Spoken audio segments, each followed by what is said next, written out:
en el estudio que hicimos en la mañana cubrimos muchas cosas, ¿verdad que sí? Bastante. Entonces, pero pudieron ver que yo en realidad estaba siguiendo la escalera educativa.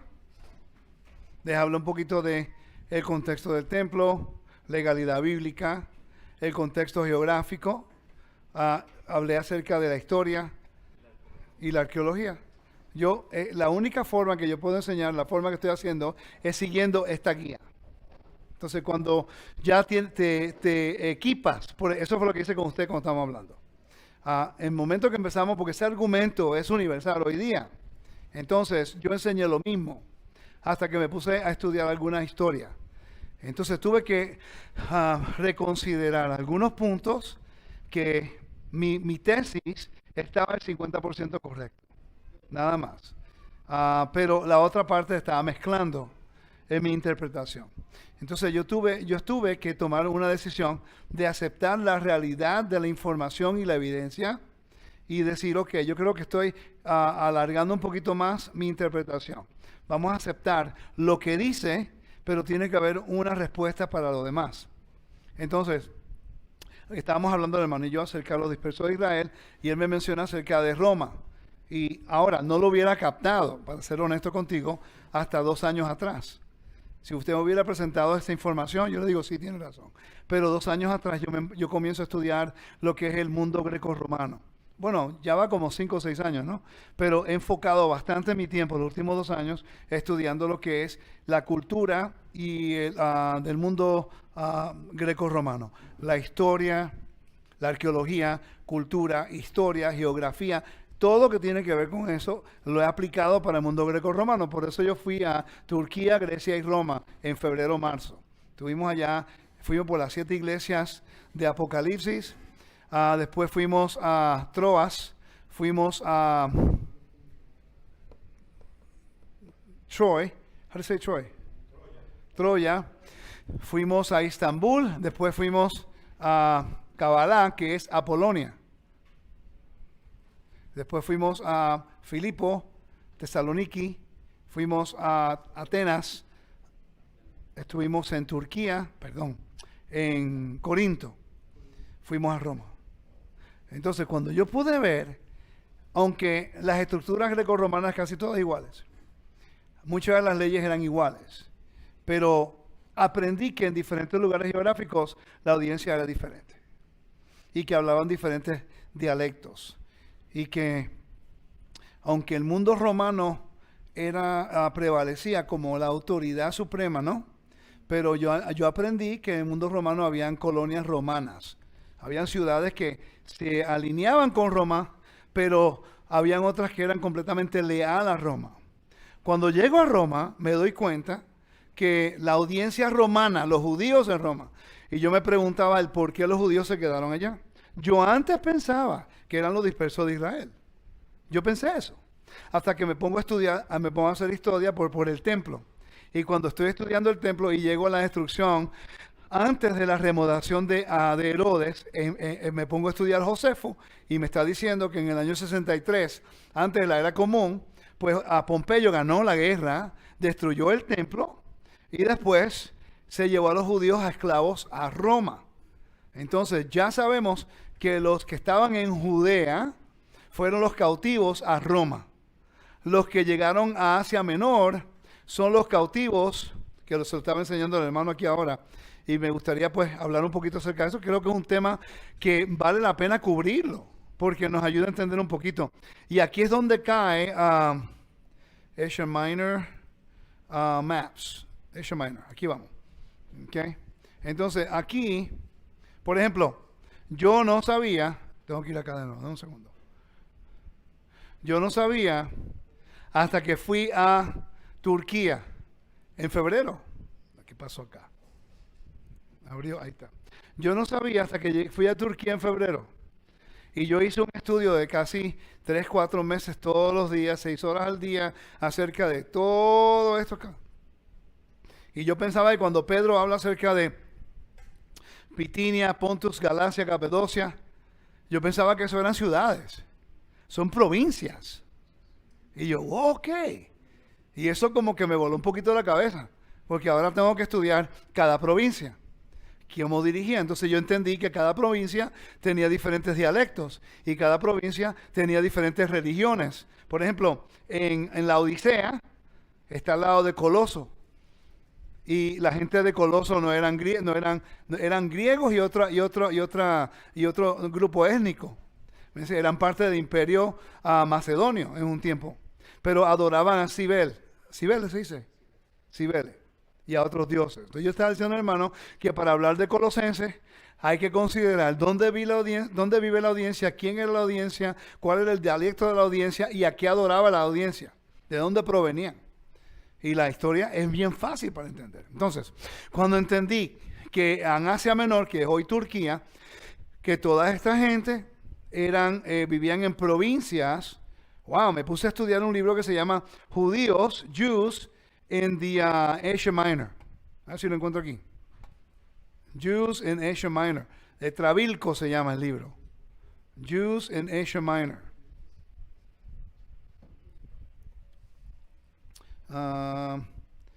Jews. A ver si este libro es espectacular. Okay. Jews in Roman Imperial Legislation. Lo tenía ahorita aquí y ahora no lo encuentro. Vamos a buscar Rico Cortés, un segundo. Rico. Aquí. Todo esto es parte del estudio porque quiero que vean el procedimiento. Nope. Asia. Aquí está. ¿Ve? Dice Jewish Communities, comunidades judías en Asia Menor. Este es un libro que no está en Logos, pero yo lo puse en PDF y lo pongo aquí en Logos. Lo puedo incluir como mi libro personal. ¿Ve? Y aquí te dice la comunidad judía de Sardis y Prieni. Yo estuve en Sardis y fui a la sinagoga de Sardis. Y entiendo ahora que habían judíos, no eran dispersos de Israel. Eran judíos. Porque la historia nos dice cómo llegaron allí. Eso es importante. Ahora, no se dice que no habían dispersos de Israel en Asia Menor. Obviamente lo habían, porque este libro también me enseña de que en el tiempo de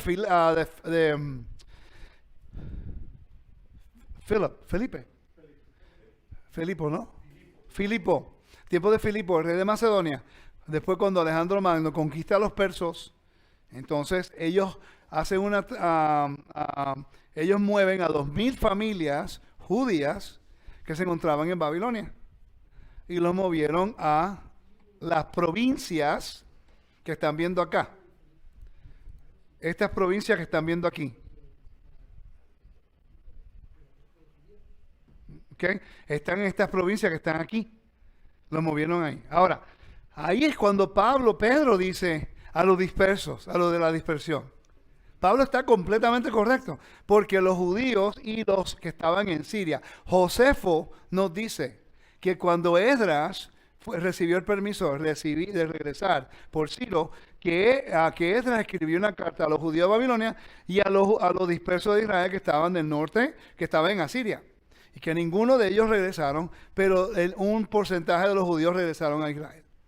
Entonces, interesante porque ahora Josefo nos da evidencia que sí había los dispersos de Israel que se fueron a las rutas de Silk Roads, de seda, y muchos de ellos eran hasta Japón. ¿Okay? Podemos ver todo eso en Rusia, en Mongolia, y todo eso, Kazajstán, Uzbekistán, Afganistán, Pakistán, todo eso. ¿Okay? Te estoy explicando. Dame chance porque quería explicártelo. Entonces, lo que estamos haciendo es entendiendo la historia. Cuando entendemos la historia, lo ubicamos. Entonces podemos facilitar al argumento de este caballero que pues habla en contra de los raíces hebreas y la historia de la ciudad de Israel. Y por cierto, mucha de la información históricamente él tiene razón. Nosotros no sabemos presentarla en su contexto histórico. Si tú aceptas que los judíos en Roma no eran dispersos de Israel, eran judíos que fueron trasladados por la guerra contra Judea en el 63, cuando ya la dispersión había ocurrido muchos años antes de las 10 tribus. ¿Entiendes? Ahora, algunos de las 10 tribus habían regresado, pero no todos. Entonces, cuando aceptamos parte del argumento y decimos, es verdad, pero eso no quiere decir que no habían dispersos en Asia Menor. El argumento no es que hay o no, El argumento es dónde se encontraban. Ese es el problema. Y a veces queremos empujar nuestro argumento fuera de su contexto y ahí es donde quedamos en problema. ¿Ok? Ese es el problema. En realidad nadie va a ganar el argumento. Porque hoy día un disperso de Israel no sabe que es disperso de Israel. Yo no puedo decir que soy disperso de Israel. Bueno, yo sí, porque vengo de España. Yo conozco mi linaje, pero no soy de las 10 tribus. Yo no soy de las 10 tribus. ¿Me sigue? Entonces muchas personas quieren empujar lo que es las 10 tribus en todo. Yo hice eso por 5 o 6 años. Cada te agarra un historiador, te va a comer el dulce. Te agarra un historiador, te va a comer el dulce. Si no entendemos el templo, nos van a comer el dulce con la historia. Pero cuando entiendes el templo, puedes conectar estas cosas. Y por cierto, Hechos capítulo 2, vamos allá. Te lo voy a conectar con el templo. Tomé algo que no era relacionado y te lo voy a conectar. Hechos capítulo 2. El diálogo de estas cosas nos ayuda. Los desacuerdos ocurren porque a veces queremos imponer nuestras propias ideas y imponer nuestro propio ego. Y a mí me ocurre muchas veces. Mientras uno estudia, a veces uno pues piensa que pues tengo la información y no escuchamos como debemos escuchar. Este es mi problema, honestamente. Una de las cosas que ocurre cuando tú estudias mucho, a veces eres rápido a tomar una decisión porque entiendes el tema. Pero a veces estoy diciendo lo mismo con diferentes palabras y tengo que aprender a escuchar mejor. Yo reconozco mi falta, es parte. Pero a veces cuando dicen algo que yo sé que históricamente, bíblicamente, no está correcto, no me digas que es azul cuando es verde. Y ese es el problema que está ocurriendo hoy día. Entonces, el problema es este. No, que Dios me reveló a mí que esto es así. No, ya un momentico. Eso, no voy a aceptar eso. Porque ¿qué argumento tú puedes tener con una persona que dice, Dios me habló y me dijo, te estoy llamando mentiroso? Nunca voy a ganar un argumento con eso. Aunque la Biblia diga lo correcto, lo opuesto. Esto es lo que yo no entiendo. Si la Biblia dice esto es negro y tú dices Dios me reveló que es blanco, wow, qué revelación tú tienes. Ni Moisés decía que era blanco. Pues Moisés lo escribió y decía que era negro. ¿Me están siguiendo? Y es un problema. Entonces, tenemos que dejar de pensar de esa forma y decir, sí, el Eterno nos está revelando la verdad a través de la evidencia. Okay, entonces, mira lo que dice, capítulo 2. Vamos a comenzar leyendo el capítulo 2 porque esto tiene que ver todo en su contexto. Fíjese, estamos tomando a mi hermano, deme su nombre de nuevo. Elí. Estamos tomando su argumento, que es válido, porque usted lo que quiere hacer es buscar la evidencia de dónde venimos, quiénes somos y todas estas cosas que están ocurriendo. Pero si acoplamos nuestro entendimiento con lo del templo, se va a dar cuenta de algo interesante, porque podemos validar, porque hay un reino que nunca se habla en la Biblia y en la historia tampoco. Están los partos. No, there's a Parthians. You never talk about the Parthians. Tú hablas de los persos, hablas de los elamitas, hablas de pero nunca de los partos. Y ahí lo dice. Aquí dice de ellos. Vamos a ir allá, cuando empieza a hablar de la gente que estaba allí. Partos. ¿Pero quiénes eran los partos? Ahí está. Están partos, medos, elamitas, habitantes de Mesopotamia. Te dice dónde son, de parte de Mesopotamia. Entonces son los partos. Ahora, ¿sabían ustedes que los reyes magos que le dicen, que no eran magos, eran astrónomos, ¿ok? ¿Eran partos?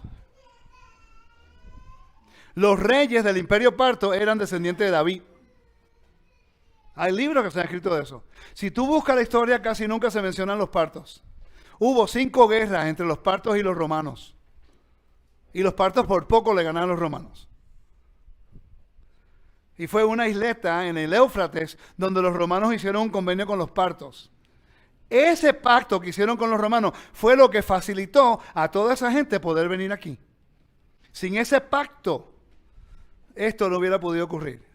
Esta gente de esos lugares no hubiera podido ir a Israel porque estaban en una guerra. Y Israel en ese momento estaba sometido bajo la autoridad de Roma. Era un estado vasallo de Roma. ¿Me están siguiendo? Entonces, dice, partos, medos, elamitas.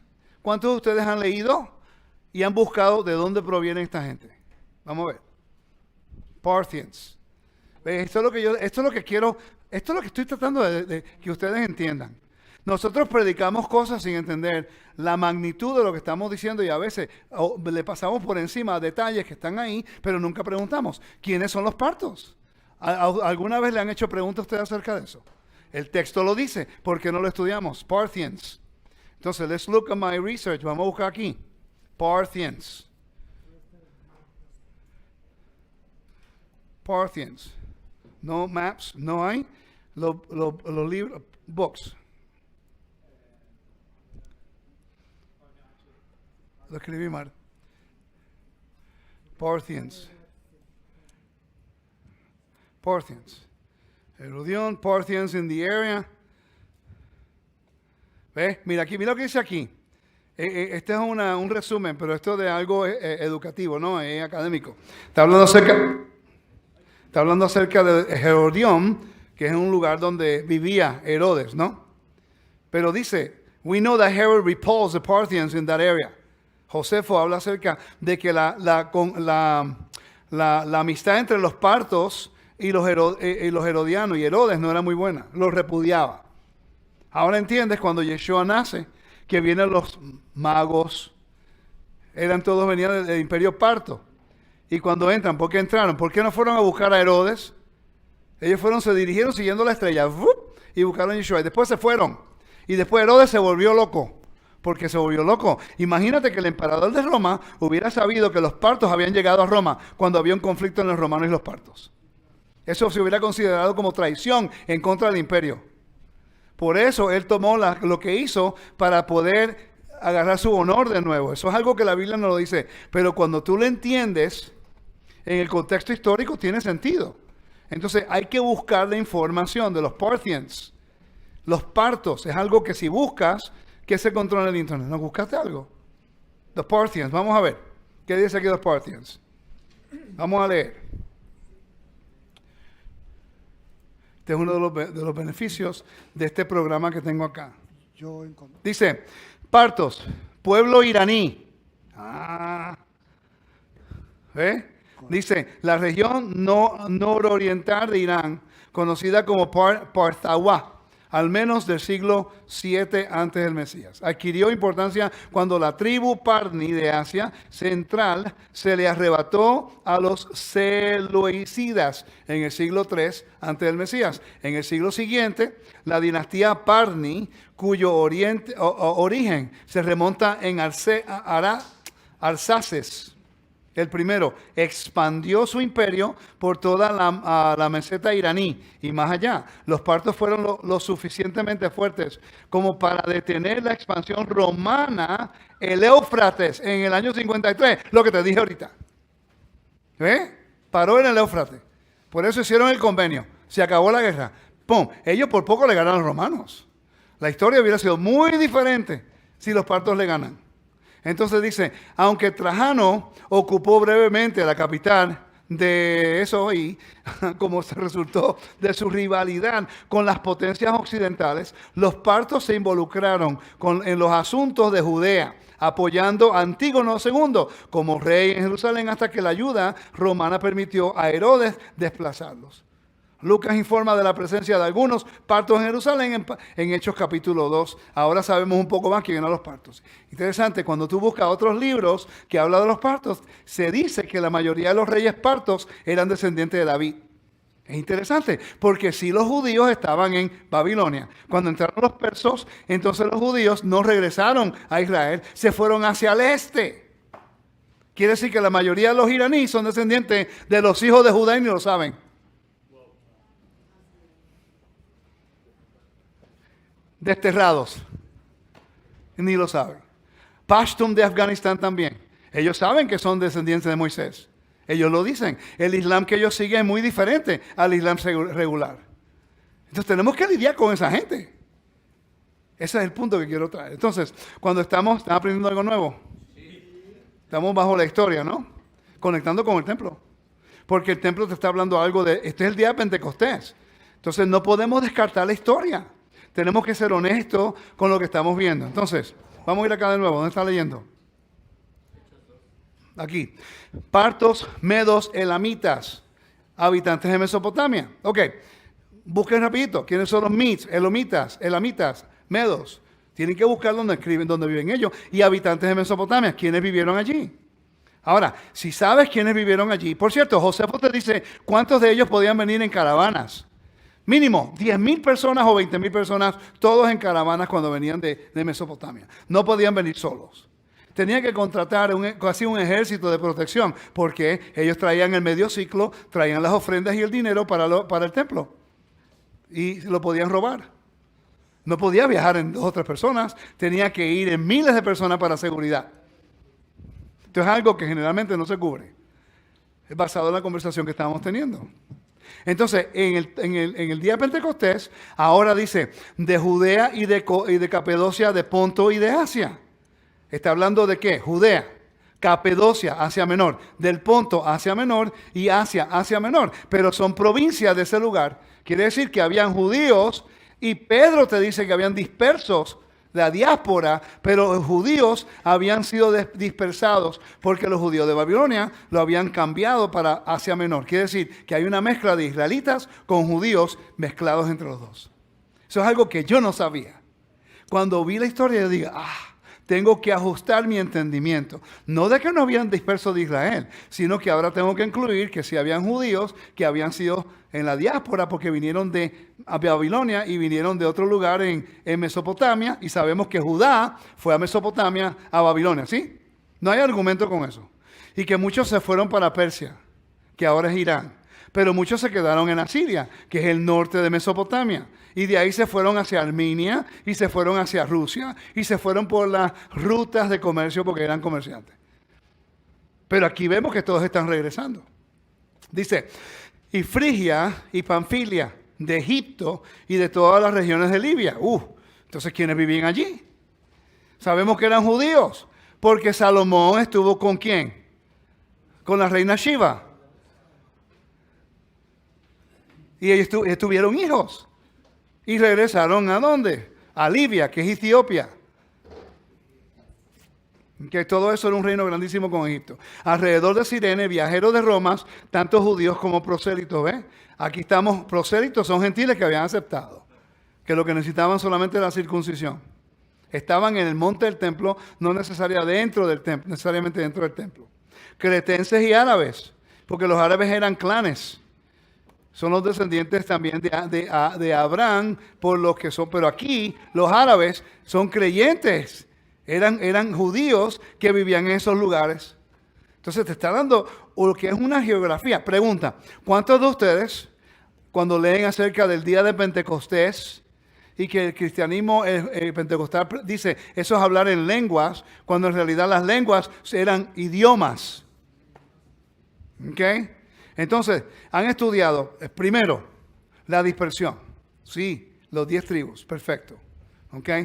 La dispersión, partos, medos, elamitas. ¿Cuántos de ustedes han estudiado la geografía, la topografía y la historia de cada uno de estos lugares y cómo los judíos llegaron allí? Esa es una pregunta. ¿Cuántos de ustedes han estudiado? Eso es una tarea.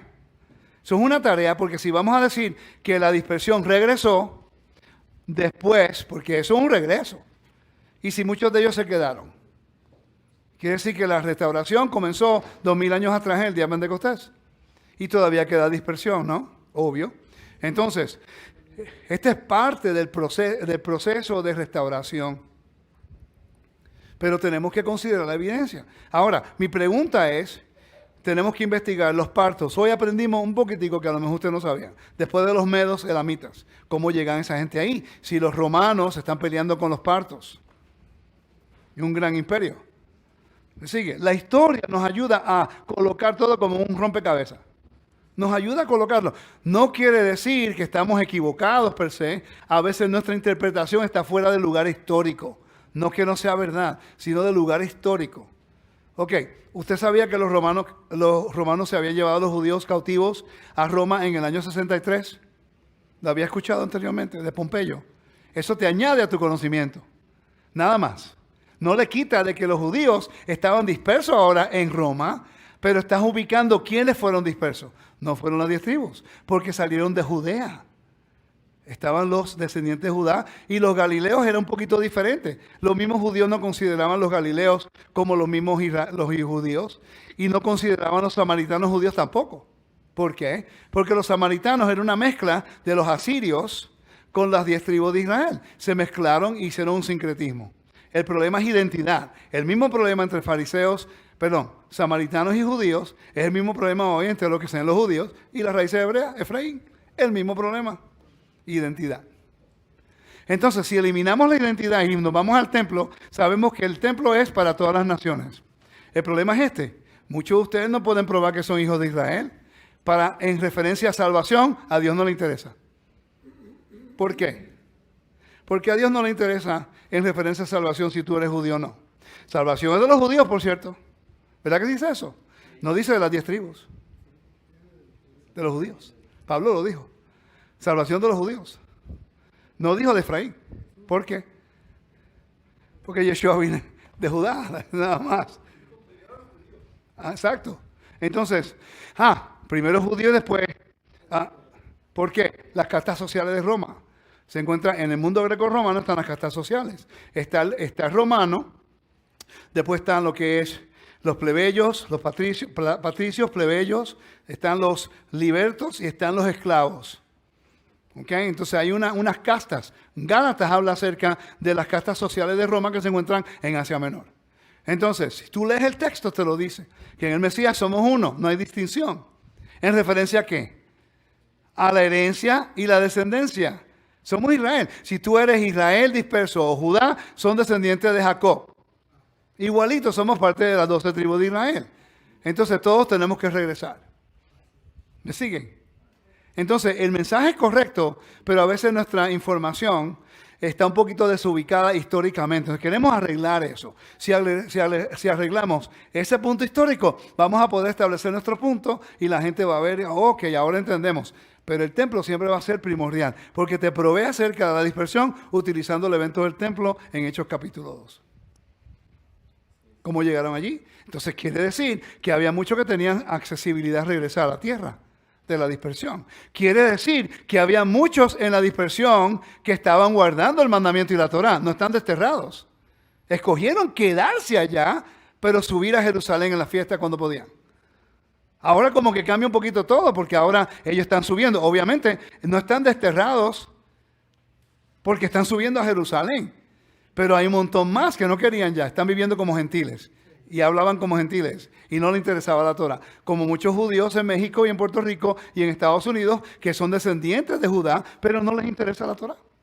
Y viven como gentiles. Entonces el templo es lo que nos ayuda a nosotros a entender el mecanismo de lo que es la unidad del reino. El templo se supone que nos ayude a reubicar a nosotros nuestra identidad como pueblo. Aunque sea Israel o Judá, cuando vas al templo somos un pueblo. Con un propósito, eso es adorar a Dios. ¿Tiene sentido? Entonces, podemos estar correctos, pero incorrectos a la misma vez. Por eso es que uno le dedica... ¿Por qué usted cree que yo le estoy buscando todos estos recursos? Cuando hablamos, voy y busco un montón de recursos, ¿verdad que sí? Y se lo enseño. ¿Por qué usted cree que yo hago eso? ¿Porque quiero ser más inteligente que usted? No. Ya yo conozco la información y yo tengo un poquito de credibilidad que se la puedo decir. Es que yo creo que es respeto del maestro enseñarle los recursos para que usted sepa que la evidencia valida la información. ¿Ve? Cuando lo escucha dice, como el hermano dijo, estás presentando información. Ahora usted tiene que tomar la decisión de aceptarla o no. Y ahí es donde entra el reto.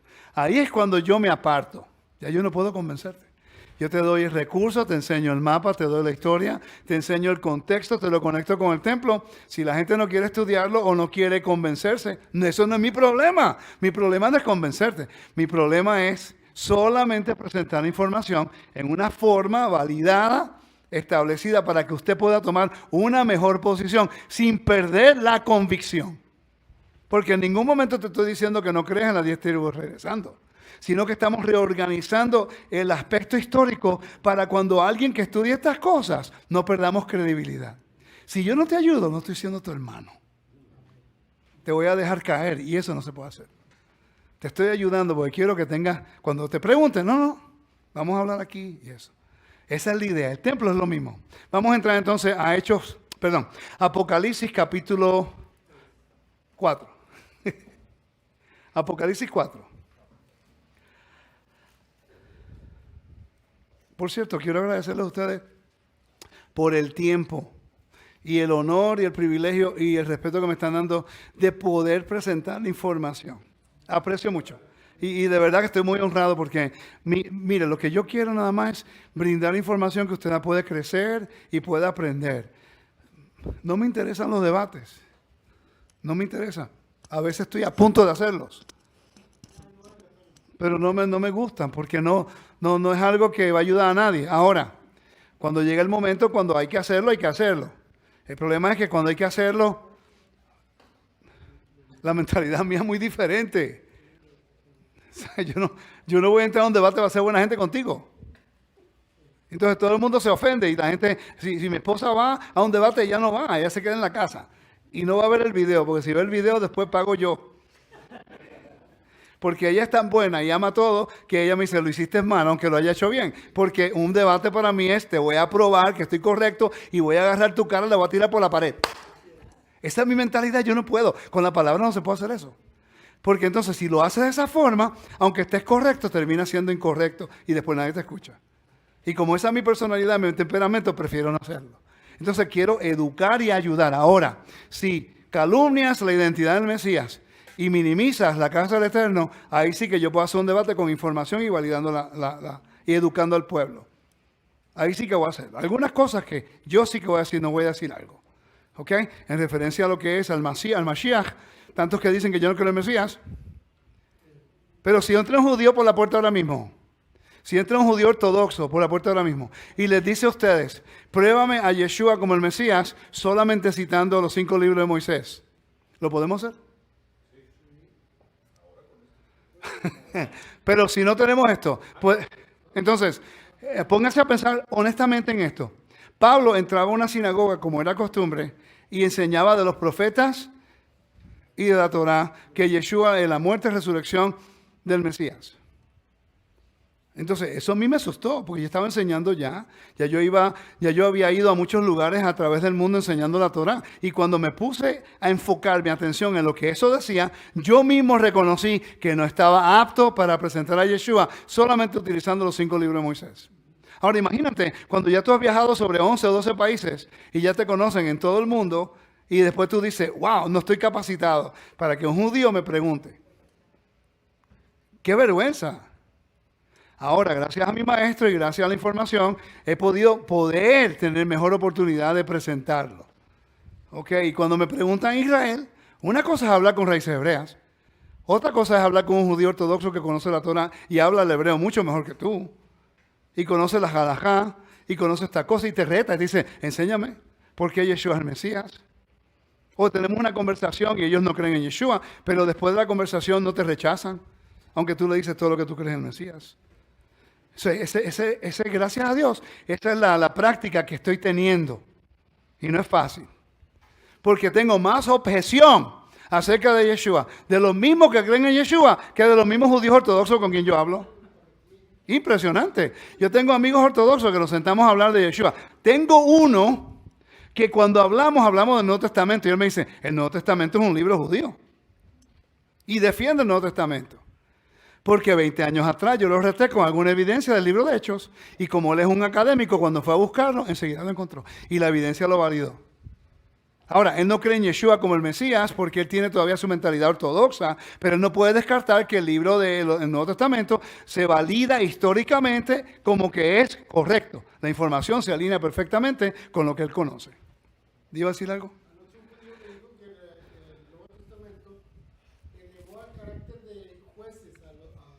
¿Qué? ¿Que elevó? Como jueces a los apóstoles. Que por eso es un judío mesiánico que cree en el Nuevo Testamento, porque los apóstoles él los eleva a nivel de jueces. ¿Quién dijo eso? ¿Un judío ortodoxo? Un judío mesiánico. Ok, no. Imposible. Te voy a decir por qué. Porque en el Nuevo Testamento, especialmente en Hechos 15, sabemos que había un concilio de creyentes, pero el concilio de creyentes no era nada en referencia a lo que tenía que ver con el templo. No tenía que ver nada con el Sanedrín. No tenían esa autoridad. Exacto, era un liderazgo para lidiar con los problemas de la comunidad, pero todos guardaban la Torá y todos seguían el mismo calendario, todos seguían las cosas. Cuando se hace ese tipo de comentario, un judío ortodoxo te ve y dice, tú no conoces la Biblia, porque el Eterno leímos en Números capítulo 11, 16, que el Eterno estableció ese tipo de cuerpo judicial que estaban en el templo. 23 sacerdotes, 23 levitas y 23 hijos de Israel. Eso componían los 70 hombres del Sanedrín. Todos tenían diferente jurisdicción, porque no podía un levita tomar una decisión en cosas referentes a los sacrificios y al altar. Porque Números 18 dice, vamos a Números 18 por favor.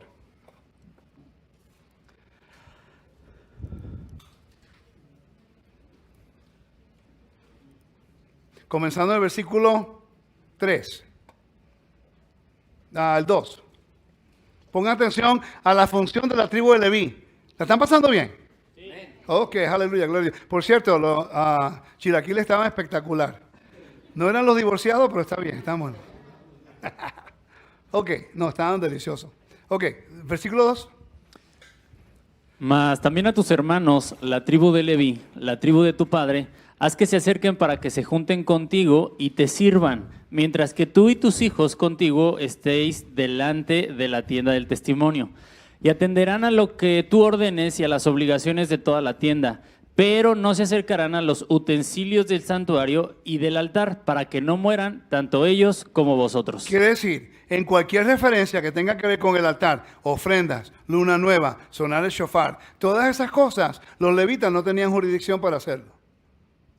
Solamente los sacerdotes, porque ellos estaban encargados. La función del levita era ayudarlos a que pudieran hacer el trabajo. Dice versículo 4. Y ellos se juntarán contigo y atenderán a las obligaciones de la tienda de reunión para todo el servicio de la tienda, pero ningún extraño se acercará a vosotros. La palabra extraño es la palabra zor. Y la palabra zor es ilegítimo, una persona que no debe estar ahí. Entonces, cuando yo veo a una persona en raíces hebreas declarando la luna nueva, cuando eso le pertenecía a los sacerdotes, está haciendo un zor. De acuerdo a la Biblia, moría. Pero quieren ser sacerdotes. Eso es un problema. Ahora mismo todo el mundo es sacerdote del orden de Melquisedec. Pero no hay evidencia ni un verso en el Nuevo Testamento que diga que usted y yo somos sacerdotes del orden de Melquisedec. Dice que Yeshua vino en el orden de Melquisedec, pero no hay un verso que diga literalmente que nosotros somos del orden de Melquisedec. No lo hay. Dice que hemos sido hechos sacerdotes para Dios en Apocalipsis 1:6. Pero no dice en ningún lugar que somos sacerdotes de Melquisedec. Por cierto, Romanos capítulo 15 creo que es, cuando Pablo está hablando acerca de que él es como sacerdote. Él no, hubiera sido la oportunidad perfecta para Pablo decir, y yo como sacerdote de Melquisedec estoy predicando el evangelio, y no lo hizo. ¿Me están siguiendo? Entonces, ¿qué estamos haciendo? Estamos especulando y estamos usurpando cuando Dios le dio el sacerdocio a los hijos de Aarón. ¿Iba a decir algo, Yoli? Oh, hasta you raise your hand. Entonces, ¿estamos claros? Una persona, aleluya. ¿Estamos claros? ¿Estamos hablando de qué? ¿En qué parte de la escalera educativa estamos cubriendo ahora? Vamos a ver, ya va. ¿Qué parte de la escalera educativa estamos cubriendo ahora mismo? Que acabo de cubrir. ¿Cuál es? ¿La qué? Mi estudiante es. Estoy muy orgulloso de ustedes. Legalidad bíblica, que es algo que casi nunca se habla. La legalidad bíblica es algo que no se habla. Siempre es teológico. Siempre es una explicación de un texto. Nunca de la legalidad. ¿Cuántos mandamientos tiene la parasha de esta semana? No lo diga. ¿Cuántos? 54. 54 mandamientos en la porción de esta semana. 54. Y tú estarías sorprendido cuántas congregaciones en el mundo que guarda Torah la están cubriendo. ¿Sabes lo que es leer una porción en el libro de Deuteronomio que tiene 54 mandamientos y no los conocemos? Y los leemos y no sabemos que es un mandamiento. Entonces, ¿qué estamos aprendiendo? Por eso estamos tan confundidos. Yo les recomiendo que algún día, por favor, estudien los mandamientos en la parasha. Y muchos de los elementos y muchos de los problemas se acaban. Porque el momento que tú conoces la ley. Okay, how well by now do you know the law of Mexico? You have to learn it because you're a foreigner. You know some of it. Mejor que los mexicanos. ¿Por qué? Porque él es un extranjero. No tienen la menor idea que el extranjero tiene mayor responsabilidad de obedecer la ley de tu país. Más, yo soy extranjero. Me dieron una visa de 6 meses. En 6 meses me puedo quedar en tu país. Pero la gracia me permitió entrar por aduana, inmigración. La obediencia a tus mandamientos y tus estatutos y tus leyes me mantienen en este país. Si yo no hago lo que supuestamente se supone que haga como un ciudadano invitado por gracia, permitido entrar por gracia, comer la barbacoa, comer los cheques y todas esas cosas, y ver lo bello que es Monterrey y lidiar con gente buena como ustedes, si yo no hago esto, entonces me van a sacar. Pero el tiempo que estoy aquí, yo como lo que tú comes. Eso es lo que yo hago, comer la comida de ustedes. Entonces podemos injertarnos de esa forma, pero no cuando viene con las cosas de Dios. Siempre es un problema. Entonces lo que queremos llegar es al punto de la obediencia. La obediencia, por cierto, si nosotros comenzamos... Can you give me my phone, please? It's right next to you, baby. Thank you, Mom. Thank you, sir. Si comenzamos a leer los mandamientos de esta semana, vamos a ver. Ok. El precepto de destruir un ídolo y todos los que sirven.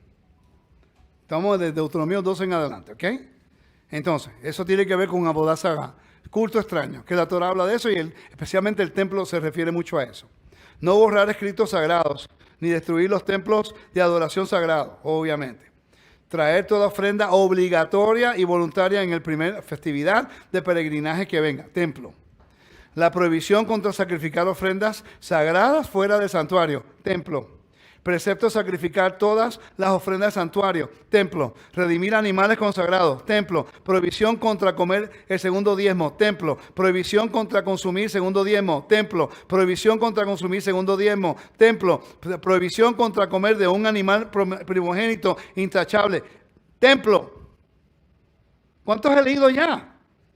De los 54 he leído 10 y todos tienen que ver con el templo.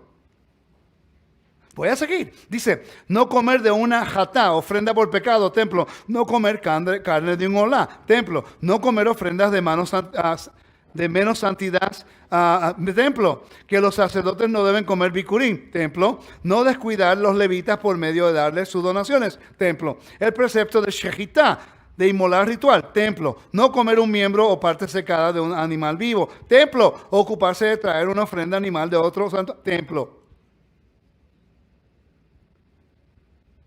Entonces el templo no se puede estudiar, pero casi la mayoría de los mandamientos de esta semana tienen que ver con el templo. No tener afecto a uno que incite a la idolatría. Eso es, el pecado de idolatría era muerte. ¿Y quién determinaba si tú eras un idólatra o no? El Sanedrín, templo. Vamos a seguir. Este es el estudio. No rescatar de la muerte a uno que incite a la adoración de los ídolos. ¿Quién determina eso? Necesitas testigos, el Sanedrín. Que alguien que incite a la idolatría no hable en favor del incitador. Todo esto son casos judiciales que tienen que ser llevados a cabo en el templo, en el edificio sureste de Beit Atinas, donde se reunía el Sanedrín. Templo.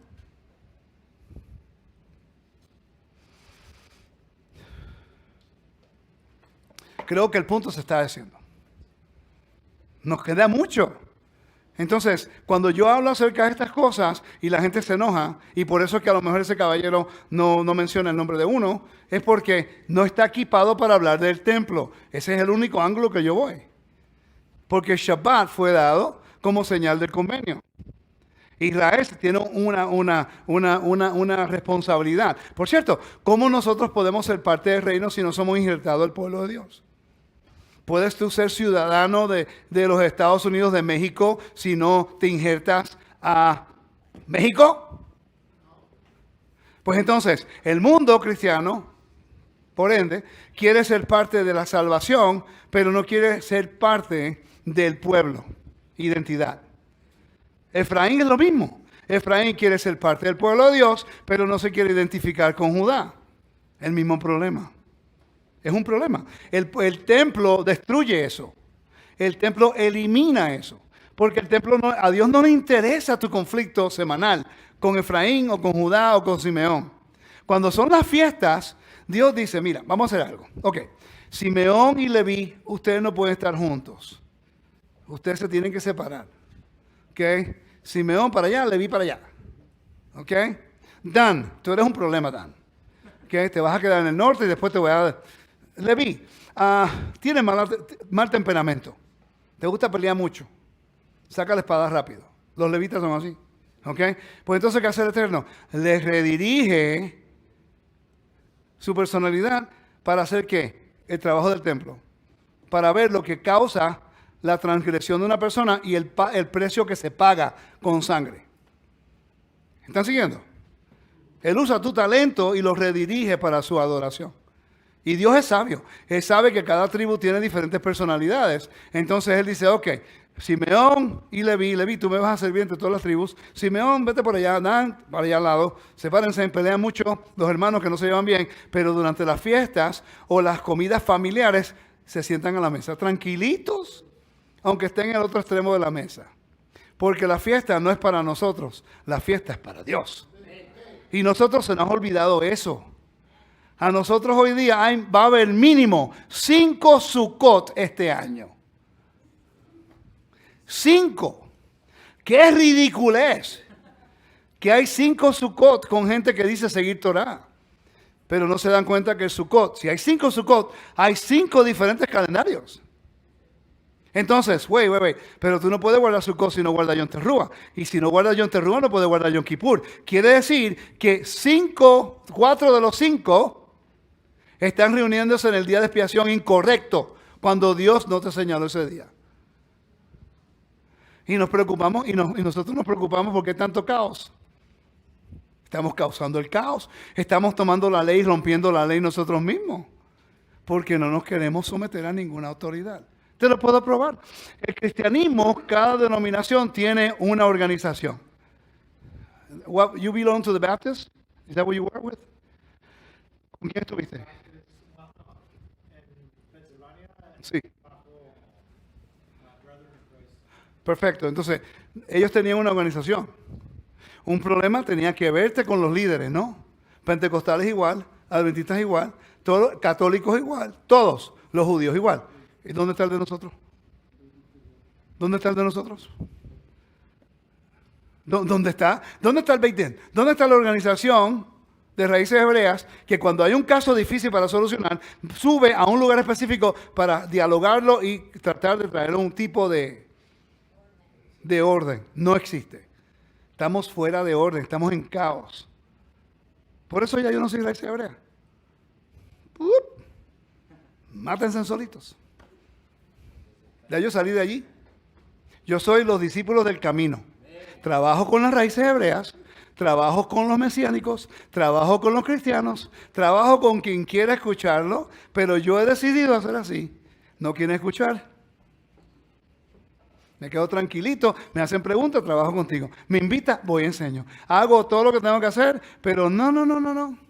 Porque yo quiero orden. Y estoy buscando el orden. Y estoy buscando personas que quieran el orden. No que me pongan a mí un pedestal como el más que sabe, no. Para honrar a Dios. Y lo vamos a hacer con un orden. Mira Roca Eterna.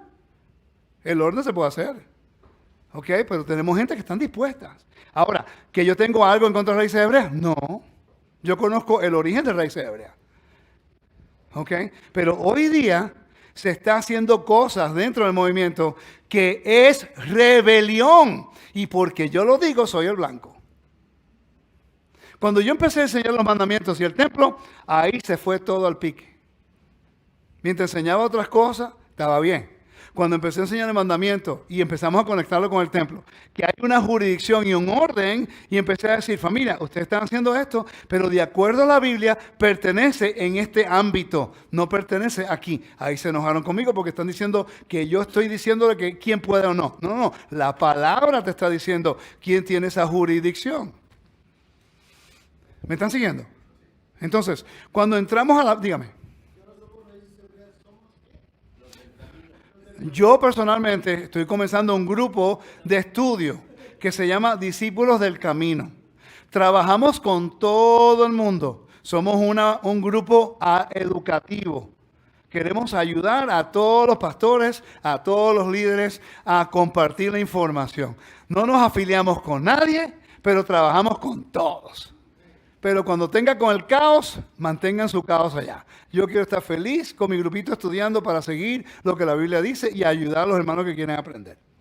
Ya, y colaboramos y ayudamos. Yo nunca lo he llamado a él para decirle cómo tiene que hacer las cosas, ¿verdad que no? Nunca. Esa no es mi autonomía. Él tiene su autonomía en su congregación. Si él me pregunta, yo le digo y yo enseño. Pero él no me ha dicho a mí que yo tengo que enseñar aquí el púlpito. Nos respetamos de esa forma, igual que ellos. Ellos son mis estudiantes, son mis amigos y mis estudiantes, y maestros en mi organización, en mi grupo. Pero yo no los llamo a decirle, no, cariño, yo quiero que te enseñe de esta forma, ¿no? O Adrián, no, tú tienes que hacerlo de esta forma. Nunca. Yo le doy la información y el Eterno, ellos lo usa el Eterno a ellos, cómo presentarlo para que ellos puedan bendecir a otros, que yo no voy a bendecir. Porque hay personas que no me pueden escuchar. Yo no soy para todo el mundo. Aunque a veces pienso que sí, pero no lo soy. Es difícil porque a veces uno piensa, guau, pero ¿por qué no me escuchan a mí? Yo tengo la información. Entonces, mira, hay una persona que estoy ayudando de otra organización. ¿Ok? La organización me ama. ¿Ok? Pero yo sé que no me van a escuchar ya. Pero este señor estudia conmigo. Pues yo le digo, aquí está el recurso, aquí están los estudios, no me menciones, educa a la organización. Porque me interesa la gente. ¿Me sigue? Él va y lo enseña. Perfecto. ¿Ok? Ahora, a uno le gustaría que le dieran el crédito, obvio. Y yo creo que es honorable dar el crédito. Pero en este caso, yo quiero que el otro pueblo que no me está escuchando, escuchen a alguien dentro de ellos con la misma información para que Dios los bendiga a ellos con la información. Porque si no, es ego. Si no me escuchan a mí, no puede escuchar más nadie. Y créame, el ego es lo más difícil cuando uno pelea. Por eso mi esposa me enseñó, a ver si lo digo bien, permitir que el ego, and you do jiu-jitsu, sabes lo que estoy hablando. La mayoría de las veces cuando tú pierdes es porque el ego te toma y tú piensas que eres más rápido, más fuerte y hasta uno más pequeño te gana. ¿Verdad que sí? Y verdad que es frustrante. Eso me pasa todos los días cuando voy a entrenar. Eso es lo que me mantiene a mí con esta actitud para enseñar la Biblia, honestamente. Uno tiene que ponerse en el fuego para aprender que uno no es el mejor y que uno no es el que más sabe y que uno no es más fuerte. Y eso ocurre todos los días cuando entreno. A veces lo hago espectacular y el otro día no sirvo para nada. Y es frustrante. Pero cuando estamos estudiando la Biblia, esta información es para complementarlos a ustedes, para que ustedes digan, wow, mi fe está vinculada en la verdad. Entonces, ¿cómo sabemos nosotros que el vocabulario profético está vinculado con las fiestas? Vamos a Apocalipsis capítulo 4.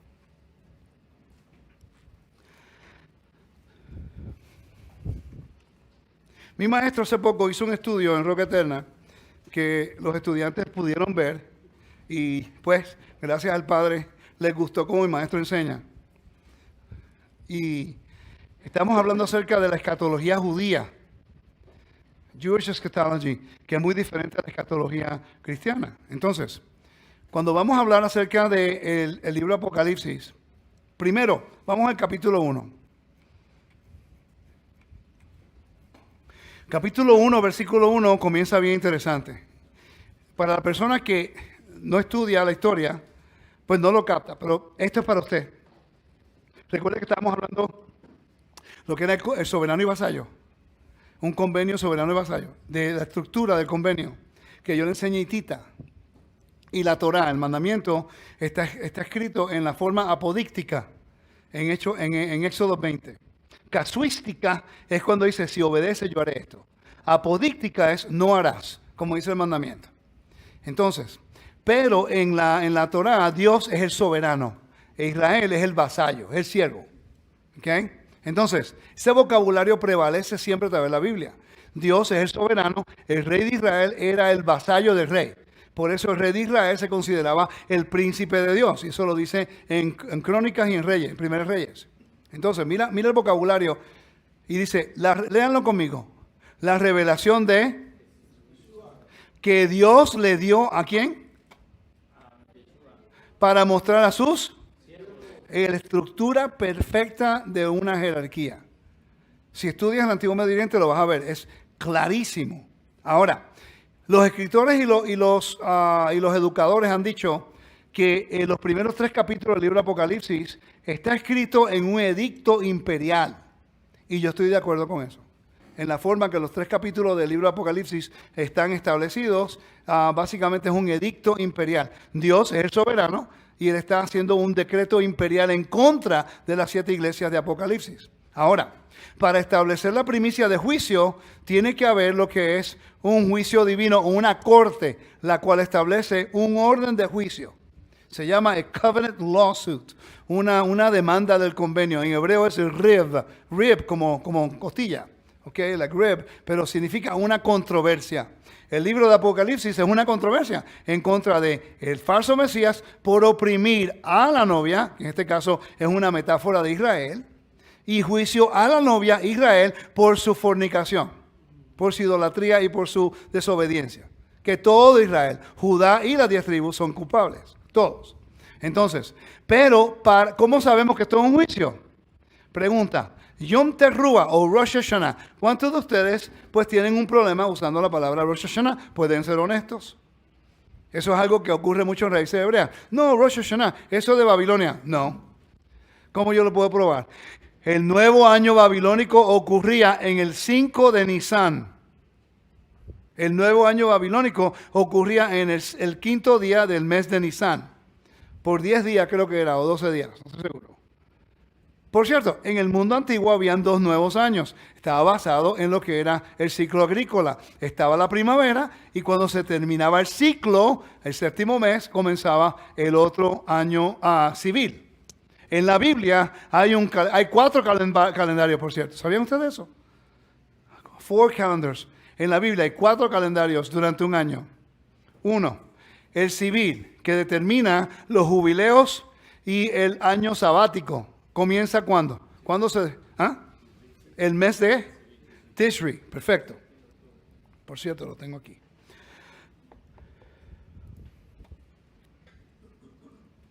Ok. Nisan es el primer mes de entre marzo y abril del año civil, religioso, agrícola. Recuerda que cada una de las fiestas está vinculada con el ciclo agrícola, ¿sí? Ok, entonces, mira qué interesante. El mes de Nisan es el primer mes del año agrícola, de las fiestas. El mes de Tishri es el primer mes del año civil. Ahí aparece como el 7º porque estamos hablando de las fiestas. Pero si tú cuentas, incluyendo a Tishri, y empieza Tishri, contando hacia la derecha, Tishri, Chesvan, Kislev, Tebet, Shebat, Adar, Nisan. 7 meses, ¿no? ¿Sí? Familia, un día largo. Ahora es el momento, porque me estoy cansando, de que me den expresiones y hagan. ¿Ok? Entonces, si cuentas de Nisan a Tishri, Nisan, Iyab, Sivan, Tamuz, Av, Elul y Tishri. 7. Ok, perfecto. Entonces, el mes de Nisan es el primero del año agrícola. El mes de Tishri es el 7º mes del año agrícola. Y el libro de Éxodo te lo dice. A la salida del año, porque está hablando de la salida del año agrícola. Termina en Tishri. Ok, entonces, el mes de Tishri es el primero del año civil. Y el mes de Nisan es el 7º del año civil. ¿Por qué esto es importante? Pero después está el mes de Elul. Mírenlo aquí, el mes de Elul. El mes de Elul, de acuerdo a la Biblia y el templo, era el mes donde se traían los diezmos de los animales. Recuerda que los diezmos importantes de los animales, ¿no? Es el primer año de los animales. Había un cordero del primer año. Estaba una vaca roja. Tiene que haber diferentes tiempos para los animales para ser ofrecidos. ¿Sí o no? Comienza entonces. Por cierto, ¿sabían ustedes que en la Biblia, ¿qué es un cordero del primer año? Vamos a ver. No digan ustedes. ¿Qué es un cordero del primer año? La Biblia es un cordero del primer año. En la Biblia, de acuerdo al templo, un cordero del primer año es esto. Un cordero que nace. Después de 8 días, ya es un cordero del primer año. Voy a repetir eso. El cordero está en el vientre de su mamá. ¿Ok? Y cuando nace, después de 8 días, ya es un cordero del primer año. El tiempo bíblico es muy diferente a como nosotros lo llevamos acá. Por ejemplo, yo tengo 58 años. Pero en realidad tengo 59. Sí, exacto. Porque ya yo estuve en el vientre de mi mamá casi 10 meses, 9 meses. Por cierto, no entiendo. ¿Por qué si tú tienes que esperar 12 para el cumpleaños? ¿No? Anyway, son 13, por cierto, no son 12. En realidad son 13 meses. Tú sabes eso, ¿verdad? El año bíblico son 13 meses. Y también el año civil hoy día es 13 meses. Septiembre, ¿qué mes es? ¿Y por qué es el octavo? ¿Por qué? Entonces, ¿cuántas semanas son? 52. Pero eso no son por 12 meses. ¿Sí? Mi pregunta es de que, por ejemplo, ya cuando es considerado cordero de un año después de esos 8 días, ¿hay un límite de tiempo que se deba presentar? ¿O es hasta que cumple el año natural? Yo creo, pero no estoy seguro y no te quiero dar respuesta. Generalmente yo llamaría a mi maestro, pero ahora mismo no puedo hacerlo. Pero no estoy seguro, pero yo creo que después de ese día, entonces se puede ofrecer hasta que termine el ciclo. ¿Ok? Continuamos. Dígame.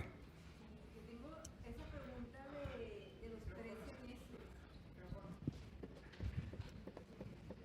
Sí, yo tengo esa pregunta de los 13 meses porque, o sea, ¿son 13 lunas nuevas en cada año o es cada X?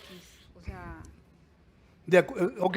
o sea, realmente porque, bueno, eso es astronómico, o sea, tú vas viendo que son 13 lunas nuevas. Son 12 en realidad, Son bíblicamente.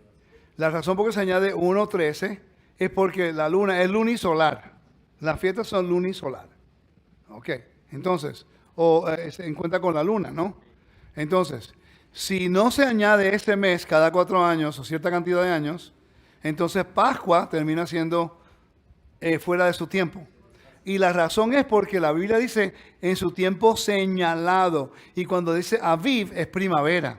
Entonces en Israel la primavera es la primavera, no es en Nueva Zelanda, que es en septiembre, octubre.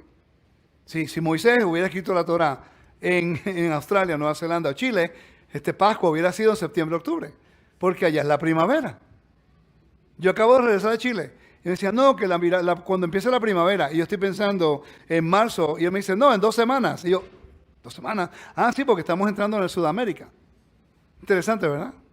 Entonces, los 13 meses es para poder acomodar, para estar seguro de que Pascua siempre caiga durante la primavera con el Aviv. Si no, se sigue moviendo a través de los años y eventualmente Pesach puede ser hasta julio. Y está completa fuera del orden que Dios estableció en su tiempo señalado. Por eso lo hacen. Una de las razones. Ok, seguimos. ¿Están conmigo? Ok, Rosh Hashanah o Yom Teruah. Ok, Rosh Hashanah es la cabeza del año. Muchas personas tienen objeción de que se llama Rosh Hashanah, cuando en realidad Yom Teruah no es cabeza del año. Voy a repetir esto. Yom Teruah no es cabeza del año. Yom Teruah cae en la cabeza del año. Yom Teruah es el nombre del servicio del templo en el día de trompetas. ¿Quieren que repita eso? Ok. está Rosh Hashanah, cabeza del año. ¿Okay? Yom Teruah, que mucha gente no quiere usar Rosh Hashanah porque piensan, no, es Yom Teruah. Ok, Yom Teruah es el vocabulario del templo. Es el día donde se suenan las trompetas. ¿Qué aprendimos nosotros temprano en la mañana cuando se suenan las trompetas en Números capítulo 10? En número 10, vamos allá. Número 10.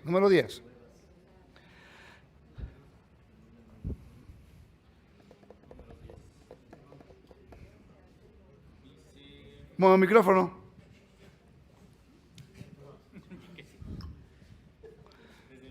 No, del 10. 10 algo, 10.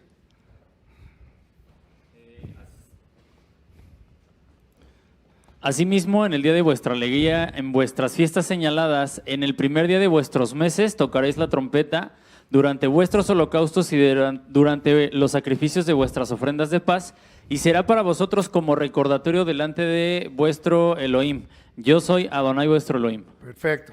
Cuando vamos a Números, capítulo 28, habla acerca de la fiesta. Pascua, luna nueva. No hay una luna nueva en Yom Teruah. Rosh Hashanah, el primer de Tishri, ¿no? Es la única nueva luna que cae en un sábado especial. Sábado especial. Mikra Jodesh, Santa Convocación. Porque una nueva luna puede caer en un sábado semanal. Pero Yom Teruah es el día donde es el primero del mes, es una nueva luna y una Santa Convocación. ¿Okay? Tiene que haber una ofrenda para la luna nueva, una ofrenda para la Santa Convocación del día. ¿Me están siguiendo? Sí. Estamos aprendiendo cosas nuevas, ¿verdad que sí? Perfecto. Dice, capítulo 29, ofrenda del séptimo mes. En el séptimo mes, el primer día del mes, tendréis también Santa Convocación. No haréis trabajo servil, es un Shabbat. Ese día es fluido, puede caer en cualquier día de la semana. Entonces, hoy día, Raíces Hebreas está guardando la luna nueva como un sábado. Ni los judíos hacen eso. El único que se celebra como un sábado es cuando la luna nueva cae en el Shabbat semanal o cuando cae en Yom Teruah o Rosh Hashanah, que es un Shabbat especial.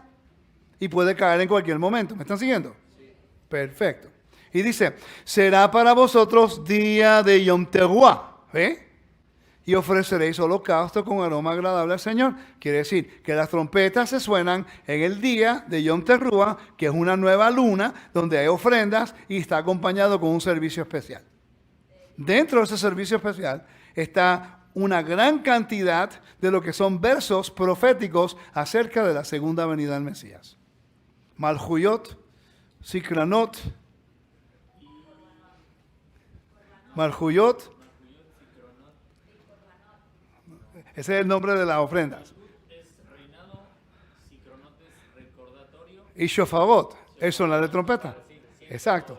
Ahora, cada una de esas secciones dentro del día de Yom Teruah, de sonar trompetas, en la sinagoga se suenan las trompetas. Son unas trompetas específicas, unos sonidos específicos.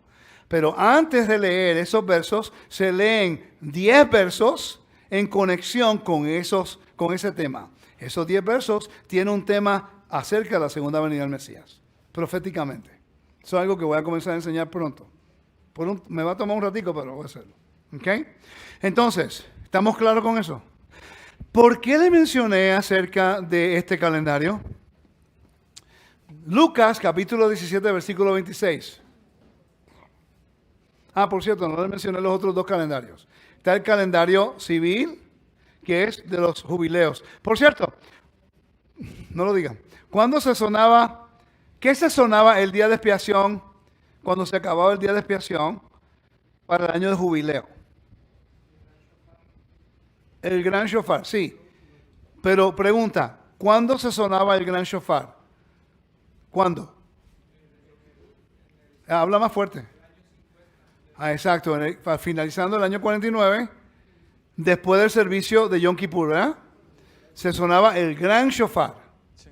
Quiere decir que en un ciclo de 50 años, el shofar nunca se sonaba en el templo, solamente el año donde caía el año de liberación. Quiere decir que cuando tú ves el sonido de la gran trompeta en Mateo 24, está hablando Yom Kippur. Cuando está hablando el sonido de la última trompeta, está hablando de Yom Teruah. ¿Ok? Interesante, porque el sonido de trompetas, y no es trompeta de plata, estamos hablando del shofar de carnero. Son diferentes. El sonido es muy diferente. Ok. Entonces, Lucas 1, 17, 26 dice, está en la pantalla. Está en la pantalla. ¿Sí? Está ahí arriba. ¿No se ve? Ah, ok. Si le puede salir de la X que está ahí, por favor. 17, 26. Sí. Tal como ocurrió en los días de Noé, así será también en los días del Hijo del Hombre. Comían, bebían, se casaban y Ok, se daban perfecto. en casamiento. Entonces, Yeshua nos está diciendo algo muy importante. Tal como ocurrió en los días de Noé, así será también en los días del Hijo del Hombre, Ben Adam. Daniel capítulo 7. Ok, vamos a Génesis capítulo 8. Todo esto tiene que ver con el tema del templo, porque estamos hablando de los calendarios. Repito, está el calendario civil, está el calendario agrícola de las fiestas, está el calendario de las ofrendas, de los diezmos de animales, y también está el calendario del primero del año para los árboles, Shevet. ¿Por qué hay primero del año para los árboles? Porque hay un mandamiento que tiene que ver con el templo para las primicias. Cuando tú entras a la tierra, no se supone que comas del fruto hasta el tercer año. Entonces, ¿cómo tú sabes si es un tercer año o no? Necesitas un comienzo. Es lógico. Y todo tiene que ver, wow, qué lindo. ¿De dónde sacaron ese? Pero ya va, yo no tengo ese. ¿Qué pasó? Ah, no, ya me dio celo. Entonces, ¿qué estaba diciendo? Le he dado mucha información, ¿verdad? Ah, exacto. Entonces, para los primicias, y no necesitaba, pues entonces, tener cuando está propicio para ir. Entonces, tienen que haber diferentes calendarios para la función. Ah, se me fue el internet, eso fue. Pero estoy aquí todavía, no sé por qué. ¿No me lo da? Ah, ok.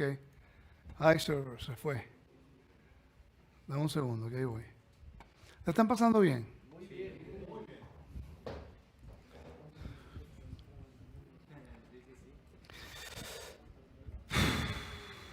Génesis, perdón. Génesis capítulo 8.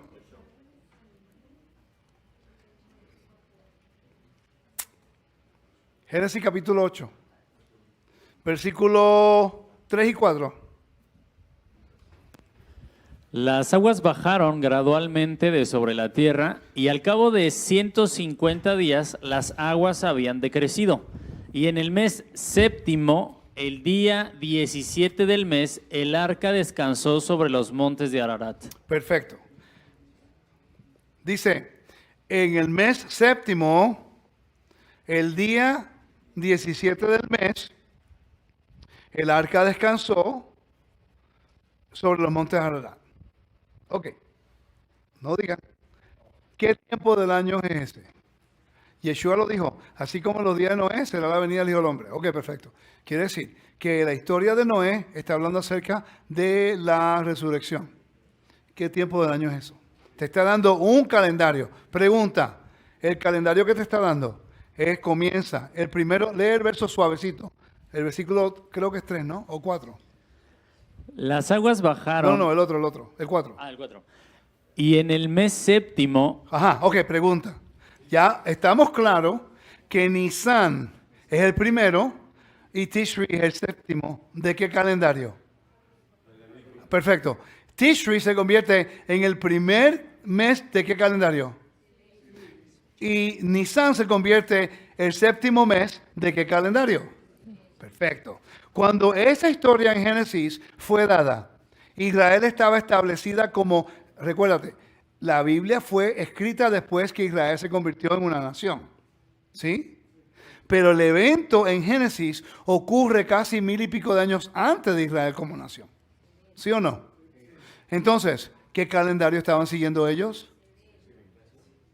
¿El de comenzando en Tishri o comenzando en Nisan? ¿Nisan? Pero es que Nisan fue establecido en Éxodo 12, cuando salieron de Egipto, porque es agrícola, no es para el conteo de los años. El judío te dice que Génesis comienza el conteo de los años. Son 120 jubileos. ¿Ok? La historia de la... Ok, entonces, ¿será posible que entonces estamos mirando los calendarios equivocadamente? Que antes que Israel fue establecido como nación, que salieron de Egipto, Dios le da el mandato de primero del año agrícola. Y desde ahí comienza el proceso histórico profético hasta Apocalipsis. Desde Génesis 1 hasta Génesis 11 están utilizando este calendario de Tishri a Tishri. Tishri primer mes y el último mes que vendría siendo Elul, comienzo del año. Todo el mundo sabe eso. Ahora, cuando Israel se establece como nación, Dios ahora añade el ciclo agrícola, porque tiene que ver con Navidad. Navidad. Con primavera. También que yo iba. Se me fundió ahí. Se me fue un poquito, de que estoy cansado, vale. Dame café, dame café.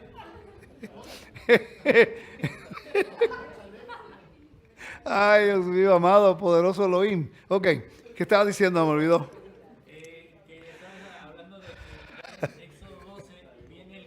Ok, ¿por qué? La pregunta es ¿por qué? Esto tiene que ver con el templo, por cierto. ¿Por qué el Eterno establece el calendario agrícola en Nisan y no en Tishri? ¿Alguien? Micrófono. Porque en el río cultural de esas regiones se entendía que la primavera tenía que ver con la vida y resurrección. Porque ¿Cómo puedes venía, probar eso? con la cultura, con el contexto cultural. Dame un ejemplo. Eh, ¿Qué pensaban de Baal y Astarte? que eran los dioses que estaban del inframundo, ¿no? Sí. Que hablaban de la muerte, de su dominio sobre el cosmos, etcétera, etcétera. Exactamente. Ajá, sí, sigue, cariño, dale. Después del sexo cósmico que ellos tenían, era como fertilizaban la tierra. ¿Cómo se Y llevaba a Dios, cabo el sexo cósmico? a través del culto que hacían a... La lluvia, las lluvias que venían en la primavera, esas lluvias, ellos consideraban que era ¿qué? Sexo cósmico. El semen de Baal que fertilizaba Eso, la tierra. era el esperma de Baal. Y lo mismo ocurría en Babilonia con Marduk, en Mesopotamia. Entonces, ellos pensaban que en la primavera, que es invierno, ¿no? Está el invierno, que es muerte, nada, todo muere. Cuando vienen las lluvias, ellos cósmicamente, en su cosmología visual, decían, adoramos a Baal, es el dios de la tormenta. Y de repente vienen las lluvias. Y de repente se sembró una semilla mucho tiempo atrás. Y la lluvia, la espermatozoide de Baal, tiene un sexo cósmico con Astarte, la tierra, la madre tierra. Y de repente sale el fruto. ¡Wow! Vamos a agarrar los primeros frutos y los vamos a llevar a los templos de Caná de Baal. Y ahí daban los primeros frutos. Quiere decir que los mesopotámicos, los babilónicos, los hititas, todo el mundo en el hemisferio norte tenían el mismo tipo de clima. Entonces, todos llevaban los primeros frutos a esos lugares, a sus templos. A Israel ahora se supone que sea un ejemplo. Y le dice, va a ser el principio del año para ustedes, pero me vas a traer los primeros frutos a mí. Yo te doy la lluvia, yo te doy la semilla, yo te doy la tierra, yo te doy todo. Es para que todo el mundo vea que yo soy el que te suplo todas las necesidades. Y no hay imagen de mí en el templo. Imagínate lo que es el poder psicológico de que este pueblo fue redimido sin la imagen de un Dios. Nadie lo ha visto. De repente hay milagros que esta deidad está haciendo que nadie ha visto a la deidad. De repente ahora viene la lluvia y este pueblo que no conoce literalmente a una imagen de su Dios, ahora trae los primeros frutos por fe a un Dios que nunca han visto. Y renuncian ninguna conexión con otra cosa. Se supone que nosotros seamos el ejemplo de lo que trae la vida de la muerte, que es Dios. Ese es el mensaje, por eso Yeshua murió en Pascua y no en Yom Kippur. ¿Nunca habían pensado en eso? Un rabino en el 2004 me hizo la pregunta, si ese Jesús es el Mesías, ¿por qué murió en Pascua y no en Yom Kippur? Y yo, no sé. Y yo fui a Israel con la intención de convertirlos a todos. Oh, sí, yo pensaba que lo sabía todo. Y cuando voy allá me agarraron y, como yo digo, me dieron como pandereta pentecostal. Pobrecito, me comió para el almuerzo. Y yo no tenía la menor idea. Me tuve que poner a estudiar. Entonces, ahora a Israel se le da el mandato de que ellos sean el ejemplo entre medio cultural de que no están adorando al Dios del inframundo y que la vida no proviene de un sexo cósmico, sino de que Dios establece el orden basado en la provisión, por la fe. Entonces, Génesis capítulo 8, versículo 4, repítelo de nuevo. En el mes séptimo, el día 17 del mes, Ok, para allí. No lo digan. Ustedes que están viendo. Cuando Génesis está diciendo el mes séptimo, ¿a qué mes se está refiriendo aquí? ¿A cuál? Pero Nisan fue establecido ¿cuándo? Éxodo 12. Antes de Éxodo 12 no había nación de Israel. Nadie estaba guardando la fiesta de acuerdo al ciclo agrícola como mandato. Abraham, Isaac y Jacob estaban viviendo en ese mundo en la cual el ciclo agrícola era igual que los cananeos, pero no había un mandato de observar la fiesta. ¿Me están siguiendo? No quiere decir que no había alguien haciéndolo, sino que no había el mandato de guardar Pascua y esas cosas. A eso no llegó hasta después, más tarde. Entonces, el mes séptimo, que está hablando, el primer mes que está hablando aquí, ¿cuándo es? Tishri. Tenemos que el tiempo y la historia. ¿Me están siguiendo? ¿Están conmigo? Sí. Ok, entonces, el primer mes, Tishri, el séptimo mes, ¿sí? creo que ahí ya se confundió, porque la respuesta estaba bien. Cuando usted preguntó... Micrófono. Usted preguntó que aquí en el versículo 4 del capítulo 8, ¿a qué se está refiriendo con el séptimo mes? Y la respuesta fue Nisan. Sí, La es verdad, respuesta pero sí, estaba es bien. verdad. Tienes razón. Me confundí, tiene toda la razón. El mes séptimo en ese texto es Nisan. Usted estaba correcto. Ah, ella está correcta. O todos estaban correctos. ¿Ok? Entonces, tú estás correcto, tú también, y todos ustedes también. Entonces, sí, en el texto en Génesis, el séptimo mes es Nisan. ¿Qué ocurrió en la historia de la humanidad el 17 de Nisan? ¿Qué ocurrió en la historia de la humanidad el 17 de Nisan? Yeshua dijo, tal como ocurrió en los días de Noé, así también en los días de los días del Hijo del Hombre. Ok, recuerda, vamos a poner históricamente. Noé está pasando ahora por lo que es un juicio divino. Juicio divino es cuando un rey declara un juicio en contra de una opresión o en contra de algo. Faraón lo hizo en contra de los israelitas, ¿ok? Entonces, en el antiguo mundo pensaban que una persona que era, no, ni culpable, acusada, la lanzaban en el río o el mar. Ellos pensaban que el lago, el río y el mar era la vía hacia el inframundo. Entonces, por eso está Rahab, la serpiente, el dragón, todas esas cosas. Entonces, ellos, Leviatán, ellos pensaban que el que tenía dominio sobre el mar, tenía dominio sobre la creación. Las aguas amargas es por idolatría, ¿sí? Eso es otra cosa. Entonces, mira qué interesante. Cuando a Noé había mucha violencia en la tierra, Dios hace un decreto. Va a haber lluvia, ¿ok? Y todos se ahogaron, menos los 8 que sobrevivieron. Ese es el mensaje de resurrección. Entonces, recuerda que la primavera es el tema del antiguo Medio Oriente. Primavera representaba resurrección. Entonces, Yeshua viene ahora a traer el mensaje de lo que todo el mundo estaba buscando. ¿Cuándo ocurre la resurrección de los justos? El evento de Génesis capítulo 8, versículo 4, tomó lugar en Nisan 17. ¿Qué ocurrió en el día 17 del mes de Nisan? La resurrección del Mashiach. Así, tal como en los días de Noé. La palabra Noach significa descansar. La misma palabra descansar que se encuentra en Génesis. ¿Ok? Que Dios descansó. ¿Ok? Menujá significa descansar. Descansar era una expresión idiomática de cuando un rey es entronado, entonces ahora va a reinar de su lugar.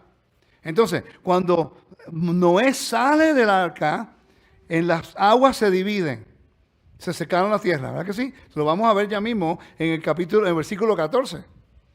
¿Ok? Entonces, ¿están conmigo? Sí. Uno nada más. ¿Están conmigo?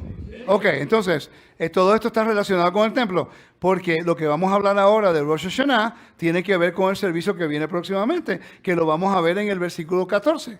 ¿Ok? Entonces, en la historia, el capítulo 8, versículo 4, habla de la primera venida del Mashiach, donde Él resucita después que las aguas se separan, no se separan, sino que bajó y descansó. Quiere decir que Dios ahora está descansando en la tierra. Cuando Noé sale del arca, ¿qué es lo primero que construyó? Dedicó la tierra a la autoridad de Dios de nuevo. Pero ¿cuándo fue que él salió del arca?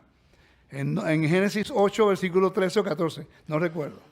Aconteció que en el año 601 de Noé, en el mes primero, el día primero del mes. Pasa allá. Ok, el mes primero,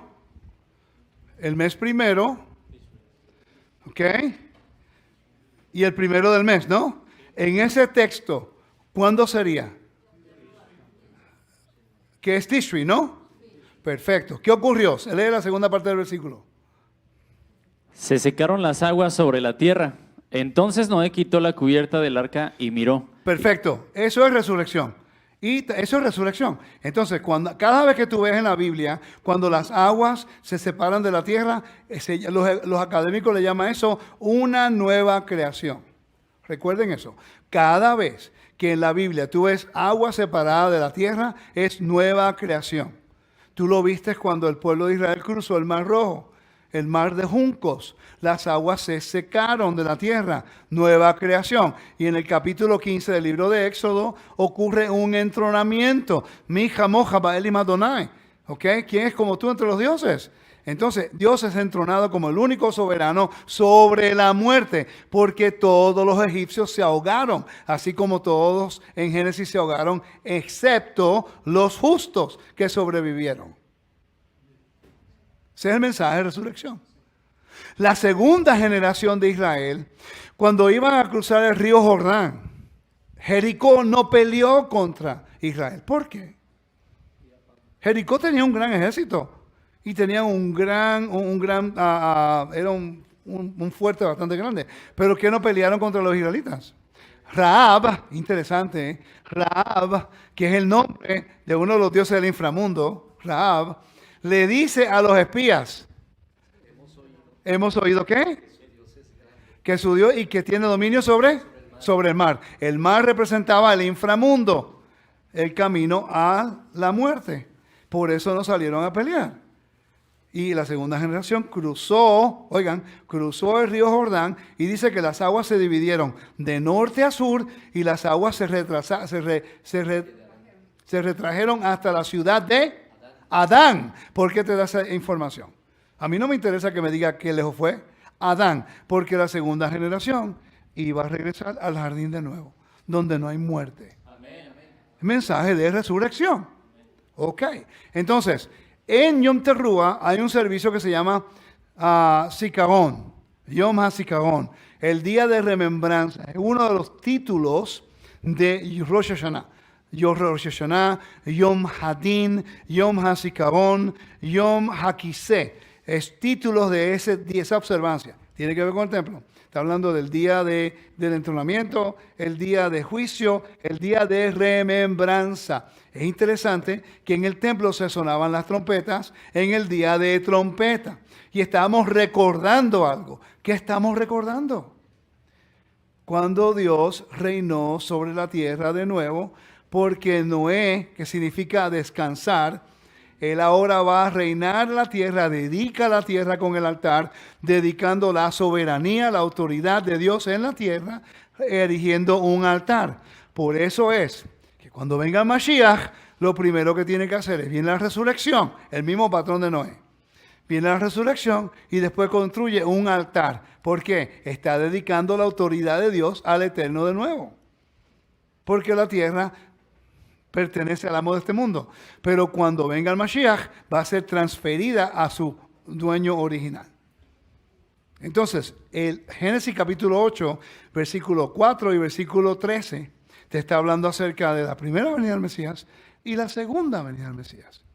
Pero si no conoces los calendarios y las fiestas, no lo vas a ver. Dígame.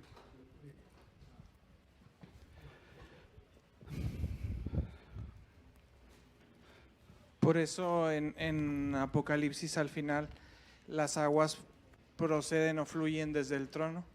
Seguro. Por cierto, cuando estudia el templo, especialmente Salomón, el templo de Salomón, el lavacro, ¿tú sabes lo que es el lavacro, no? Se llamaba el mar.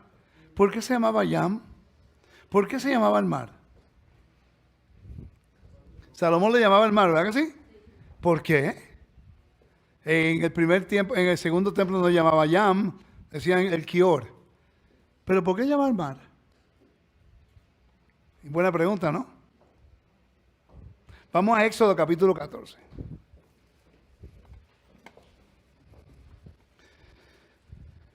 Y créanlo o no, esto está conectado con la historia y el templo. Éxodo capítulo 14, vamos a leer los primeros 2 versículos. Yo voy a leer el versículo 2. Y el Señor habló a Moisés diciendo, di a los hijos de Israel que den la vuelta y acampen delante de Pi-Hahiroth, entre Migdal y el mar. Acamparéis frente a Baal-Zephón, en el lado opuesto, junto al mar. Ok. ¿Por qué dice todo eso? Era más fácil ir por la vía mares que ir por donde fueron a Israel. ¿Por qué los llevó por el mar de juncos?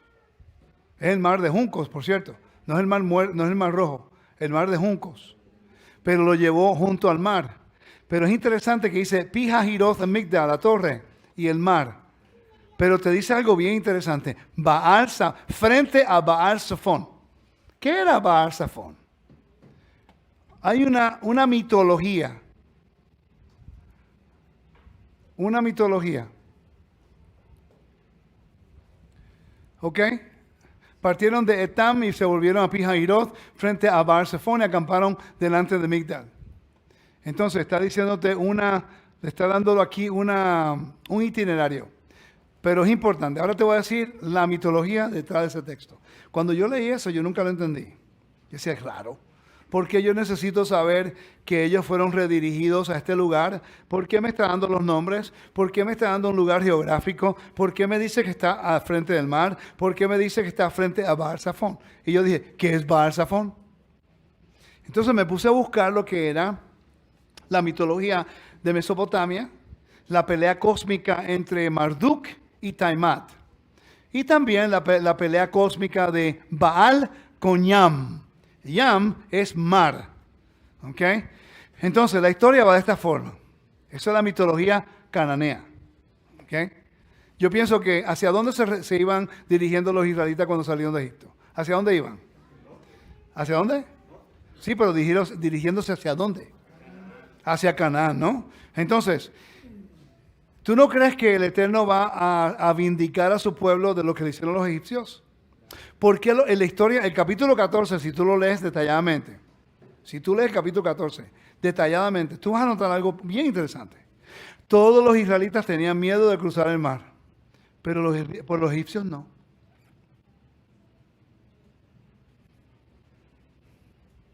Los egipcios estaban esperando que se moviera la nube y la columna de fuego para cruzar. ¿Por qué ellos no tenían miedo y los israelitas sí? Porque en Egipto ya los israelitas estaban muriendo ahogados en el río Nilo. Juicio divino. Tú acusabas a una persona, y esto es parte del templo y el libro de Apocalipsis, por cierto. Acusabas a una persona. Por ejemplo, en el mundo antiguo tú eras culpable hasta que el río o el mar o el lago te encontraba inocente. ¿Ok? Eso se llama the ordeal, la prueba. Entonces, si yo acuso a mi hermano Cariño aquí, entonces se le ataba las manos y los pies y lo lanzaban en el río, el Éufrates o lo que sea, el Éufrates, el Tigris o el río Nilo. El río Nilo era divino en Éufrates y el Tigris era Ea o Enki. Y en Egipto era otro de los dioses de los egipcios. Entonces, cuando Moisés fue lanzado en el río, hay una miniatura del arca, ¿verdad que sí? En la forma que construyeron el arca de Moisés, es exactamente la miniatura del arca de Noé. Entonces, cuando la hija de Faraón ve a Moisés, ella lo adopta. Ya vamos, eso no tiene lógica. Su padre decretó que los israelitas, a los hebreos, tienen que matarlo en el río, porque ella lo adoptó y lo hizo príncipe de Egipto cuando él era un israelita. Porque él sobrevivió el río. Para ella, en su mentalidad de su mitología, el río Nilo, el dios del río Nilo, lo encontró inocente. Y lo vindica y lo adopta. Por eso el bautismo es importante. Anyway, eso es otra cosa. Entonces, cuando viene Israel y está en el mar de juncos, la idea era que los egipcios tenían una ideología. Los egipcios creían que cuando tú morías, tú tenías que pasar el mar de juncos, porque al otro lado del mar de juncos estaba paraíso. No es el mar rojo. Esa fue la mala traducción al Septuaginta, pero es el mar de juncos. Esa es la mitología egipcia. El Eterno, entendiendo la mitología que ellos creían, quería enseñarle a Israel quién es el soberano. Ok, entonces, ¿qué es lo que él hace? Cuando Baal quiere pelear contra Yam, ¿me están siguiendo? Cuando Baal quería pelear contra Yam, él tiene una guerra cósmica contra el mar. Entonces, Cathor, que era uno de los dioses del panteón de Ugaritic, pues hizo un palo, como un club, un palo para que Baal pudiera derrotar a Yam, el mar. Recuerda que el mar en aquel tiempo era el dueño de la creación porque era el dios del inframundo. Y todos querían ganarle al dios del inframundo. Pues Rico, ¿cómo tú lo puedes probar? Ok.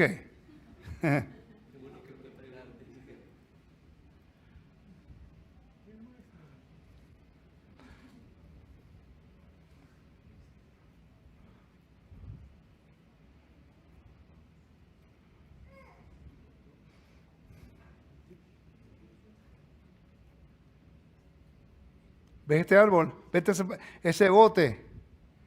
Este es bien importante. Entonces estoy buscando la imagen que quiero buscar. Todas las noches, aquí está, perfecto. No sé si la ven bien. Todas las noches, ¿ok? Por cierto, la razón por qué estoy enseñando esto, porque está conectado con Génesis capítulo 1 y capítulo 2, que los académicos consideran capítulo 1, 2 y 3 un texto del templo. Por eso te estoy enseñando esto. Todo esto está conectado. Porque el templo es el lugar donde la vida mora. Por eso no tiene conexión con la muerte. Lo que estás viendo en la pantalla aquí es a Ra sentado, Osiris al frente, y tú estás viendo abajo la cabeza de una serpiente aquí. ¿La están viendo? Sí. Ok, están viendo como, esta es la serpiente, pero esto representa las olas. Recuerda que está Noé en un barco y está en unas olas del mar. Ellos pensaban que el cielo es un mar que cuando el sol bajaba, Ra, el dios del sol, se iba en el barco con los dioses y ahí tenía una pelea cósmica con la serpiente, con Leviatán, con Rahab. Esa es la serpiente. Ok.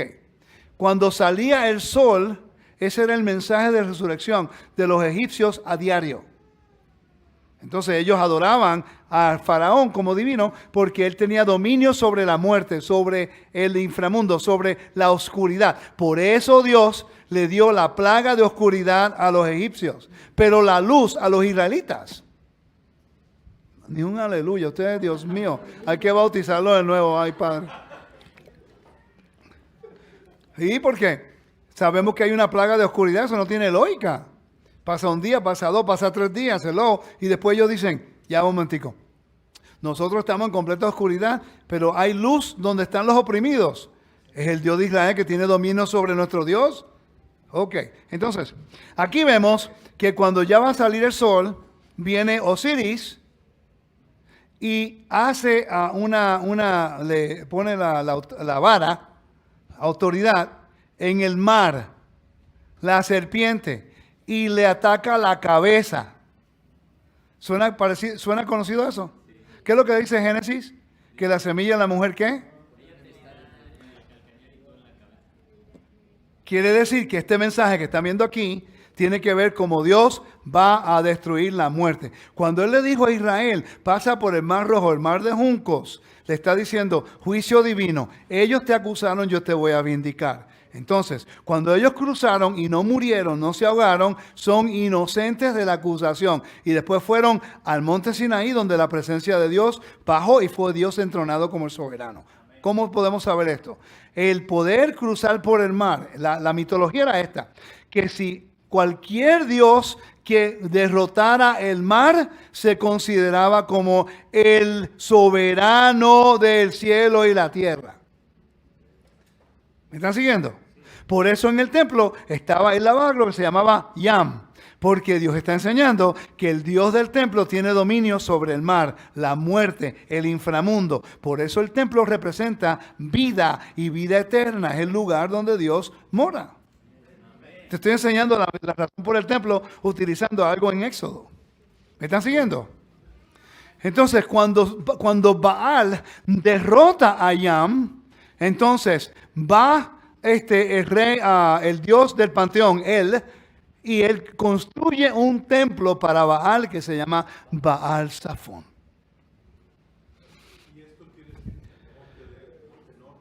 Sí, habían dos, estaba en este lugar y había uno en Siria.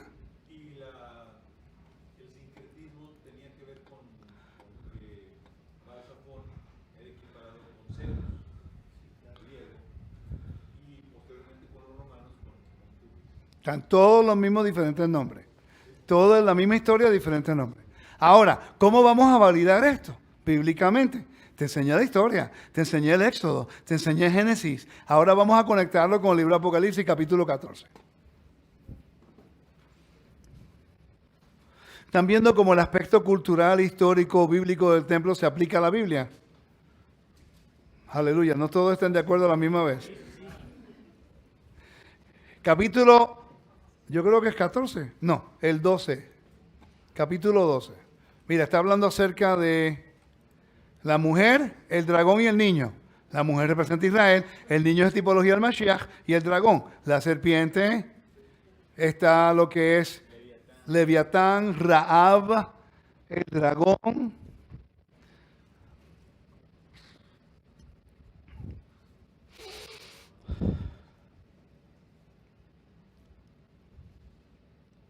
Aquí va.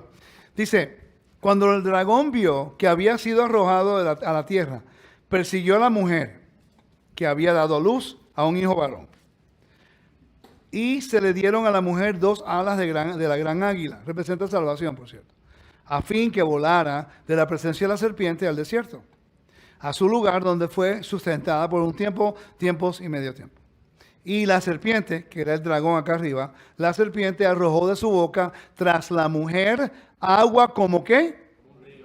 Para hacer que fuera arrastrada por la corriente. Dice, pero la tierra ayudó a la mujer. Y la tierra abrió su boca y tragó el río y el dragón había arrojado de su boca. Que el dragón había arrojado de su boca. Entonces el dragón se enfureció contra la mujer y salió para hacer guerra contra el resto de la descendencia de ella, los que guardan los mandamientos de Dios y tienen el testimonio de Yeshua. Este es juicio divino. Ella sobrevive el juicio divino cuando ella sobrevive las aguas. Pregunta, ¿por qué Yeshua caminó sobre las aguas? Él no tenía que caminar sobre las aguas para ser el Mesías. Entonces, ¿por qué caminó sobre las aguas? Que Dios le había dado la autoridad sobre la muerte. La resurrección representa vencer el inframundo y la muerte. Ahora, vamos a Apocalipsis capítulo 21. Y vi un cielo nuevo y una tierra nueva. La palabra son kainos, es renovado. Cielo, tierra y es renovada. Porque el primer cielo y la primera tierra pasaron. Y el mar ya no existe. Yo siempre he dicho que tengo un problema con ese texto. Porque si yo voy a Génesis, capítulo 9. Génesis, capítulo 9, el capítulo 8 dice, versículo 22, mientras la tierra permanezca, la siembra y la siega, el frío y el calor, el verano y el invierno, el día y la noche nunca cesarán.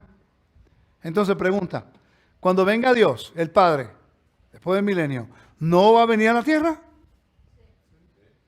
Lo dice la Biblia. Ok, lo dice la Biblia. Entonces, ¿por qué dice, y el mar ya no existe? Ya está, lo captaste, pero lo dice el versículo 4, vamos a seguir leyendo. Y vi a la ciudad santa, la nueva Jerusalén, que descendía del cielo de Dios, preparada como una novia ataviada para su esposo, una metáfora. Entonces oí una gran voz que decía desde el trono, he aquí el tabernáculo de Dios está entre los hombres y Él habitará entre ellos y ellos serán su pueblo y Dios mismo estará entre ellos. Esto ocurre después del milenio. ¿Ok? Dice, Él, oigan esto, Él enjugará toda lágrima de sus ojos. Quiero que pongan atención a este verso, porque cuando hable de un estudio mañana que les voy a presentar por primera vez, esta es la base de ese estudio. Porque dice, enjugará, y ya no habrá muerte. ¿Están viendo? Quiere decir que el templo representa el ámbito de la vida. El templo es para enseñarte que el Dios tiene dominio sobre el inframundo. Por eso son las aguas de salvación. ¿Qué es salvación para Israel y qué es salvación para un cristiano? Muy diferente. Te lo voy a enseñar. Si vamos al mapa aquí, ahora vamos a buscar las imágenes. Voy a buscar Jericó, Fortress of Jericho. Ok, a ver si me lo da. Aquí vemos las paredes. Aquí está, este es Jericó. Salvación. Cuando nosotros oramos al Eterno decimos, porque tú eres my strong tower, tú eres mi fortaleza, tú eres mi torre, tú eres esto, ¿sí o no? Mi escudo y mi fortaleza, ¿no? Fortaleza. Estamos hablando de fuerza, no, estamos hablando de eso. Un fuerte. La ciudad de Jerusalén tenía paredes. En el mundo antiguo, las paredes era el derecho del rey construir paredes alrededor de su territorio o capital, ciudad, para traer seguridad y salvación de los enemigos. Esa es la clave. ¿Ok? Entonces, está viendo Jericó. ¿Por qué ellos se mantuvieron dentro de las paredes y no salieron a pelear? Porque esa era su salvación.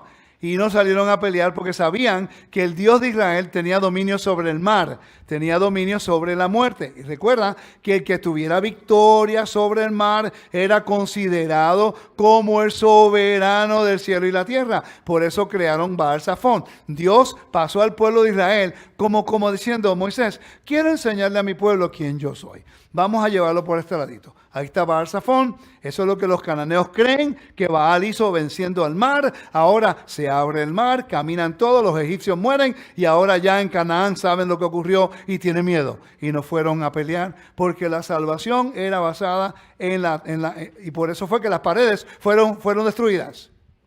¿Y fueron destruidas con qué sonido? La salvación del enemigo representa su propia fuerza y fueron destruidas por las trompetas que le da victoria sobre el enemigo, el mensaje de resurrección. Ahora lo captaron. Ese es el mensaje de las fiestas y ese es el mensaje del templo. Cuando nosotros decimos que es mi salvador personal, eso no aparece en ningún lugar en la Biblia. No aparece en ningún lugar en la Biblia. Él dice que si confiesas con tu boca que Yeshua es tu Señor y que crees en tu corazón que Dios lo resucitó de los muertos, serás salvo. Por eso la ciudad de Jerusalén tenía unas paredes. Y Dios es el rey de esa ciudad. La diferencia es que el Dios de Israel no depende de las paredes para salvarnos. Porque la salvación es de la muerte. Y para terminar, cuando uno observa Sukkot, hay una oración que se hace cuando se está desmantelando la azúcar. La azúcar, el tabernáculo, uno lo está desmantelando y dice, May be your will, O Lord our God, que sea tu voluntad, Señor nuestro Dios, que el año que viene construyamos nuestra azúcar con las con las pieles de Leviatán. Y tú dices, ¿qué es eso? Porque en Yom Teruah ocurre el entronamiento de Dios. Yom Teruah es el lugar cuando viene la resurrección. La resurrección es la victoria sobre la muerte. En Yom Kippur es cuando Dios hace el juicio, ¿sí? Y de repente en Sukkot estamos celebrando la victoria sobre la muerte. Eso es lo que Sukkot representa. Y por eso estas oraciones que se encuentran en el Sidur son tan importantes. Ok, fue mucha información, yo lo sé. Pero aprendieron algo nuevo. ¿Cuántos de ustedes nunca habían visto esto anteriormente? De lo de Egipto. Interesante, porque este es el mensaje de la victoria sobre la muerte. Victoria sobre el inframundo. Esto es importante. Explica por qué Yeshua caminó en las aguas, explica muchas cosas en el Nuevo Testamento. Amén.